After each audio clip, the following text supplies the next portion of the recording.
محمد یا رسول اللہ یا حبیب اللہ۔ نحمدہ ونصلی ونسلم علی رسولہ الکریم۔ ایک صاحب نے مسئلہ پوچھا، کیا عدت کے ایام میں نکاح کا پیغام بھیج سکتے ہیں اور والدین عدت کے ایام میں نکاح کے معاملات کو بات چیت کو پکا کر سکتے ہیں؟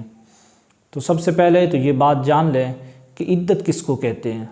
عدت کہتے ہیں کہ نکاح ختم ہونے کے بعد عورت کا ایک خاص مدت تک عقد ثانی سے رکے رہنا۔ عدت کی دو قسمیں، ایک عدت طلاق اور دوسری عدت وفات۔ عدت طلاق یہ ہے کہ شوہر کسی ناگزیر سبب کی بنا پر طلاق دے دے تو ازروئے شریعت عورت پر عدت گزارنا لازم ہے، اور عدت وفات یہ ہے کہ شوہر انتقال کر جائے تو بھی ازروئے شریعت عورت پر عدت گزارنا لازم ہے۔ اب جو عورت عدت میں ہو تو اس کے پاس صراحتاً نکاح کا پیغام بھیجنا حرام ہے، لیکن اگر وہ عدت موت میں ہو تو پھر اس کے پاس اشارتاً نکاح کا پیغام بھیجا جا سکتا ہے۔ قرآن مجید فرقان حمید میں ہے، وَلَا جُنَاحَ عَلَيْكُمْ فِي مَا عَرَّضْتُمْ بِهِ مِنْ خِطْبَةِ النِّسَاءِ أَوْ أَكْنَنْتُمْ فِي أَنفُسِكُمْ۔ اللہ رب العزت فرماتا ہے کہ تم پر کوئی گناہ نہیں اس بات میں کہ تم اشارے سے پیغام نکاح دو ان عورتوں کو، یا جو تم چھپائے ہوئے ہو اپنے دلوں میں۔ تو اس آیت مبارکہ سے یہ معلوم ہوتا ہے کہ اشارتاً جو عورتیں عدت وفات گزار رہی ہوں تو ان کے پاس نکاح کا پیغام بھیجا جا سکتا ہے، اشارتاً ان سے کہا جا سکتا ہے۔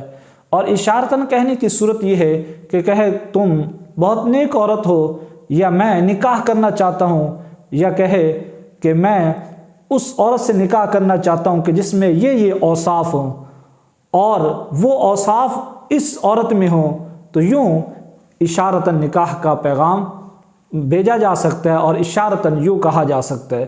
لیکن اگر کوئی عورت وہ طلاق رجعی یا بائن یا فسخ کی عدت میں ہو تو اس سے اشارتاً بھی نکاح کا پیغام نہیں بھیجا جا سکتا اور اشارتاً بھی نہیں کہا جا سکتا۔ تو اس لیے ایسے لوگوں کو سوچنا چاہیے جو اس عدت کے اندر طلاق رجعی یا بائن کی عدت میں یا فسخ کی عدت میں نکاح کے تمام معاملات کو طے کر لیتے ہیں، تمام بات چیت مکمل ہو جاتی ہے، حالانکہ یہ حکم الہی کی خلاف ورزی ہے۔ اللہ تعالیٰ فرماتا ہے وَلَا تَعْزِمُوا عُقْدَةَ النِّكَاحِ حَتَّى يَبْلُغَ الْكِتَابُ أَجَلَهُ، کہ تم نکاح کی گرہ کو پکا نہ کرو یہاں تک کہ عدت اپنی انتہا کو پہنچ جائے۔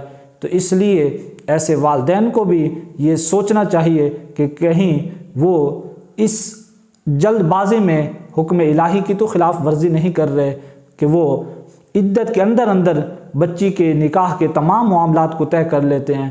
اور اسی طرح نکاح کا پیغام بھیجنے والوں کو بھی سوچنا چاہیے کہ وہ کیا اس عدت کے اندر نکاح کا پیغام بھیج کر وہ بھی رب تعالیٰ کے حکم کے خلاف ورزی کے مرتکب تو نہیں ہو رہے۔